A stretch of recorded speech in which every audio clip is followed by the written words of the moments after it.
ওই খুঁটিহীন নীলাকাশ ভুবন মাঝে তুমি কুদরতি ইশারায় রেখেছ এই শ্যামল পৃথিবীর চিত্রখানি তুমি নিপুণ তোমার হাতে এঁকেছ।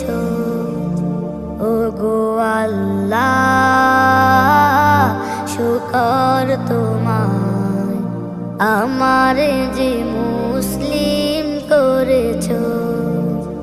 ওগো আল্লাহ, শুকর তোমার আমারে যে মুসলিম করেছ।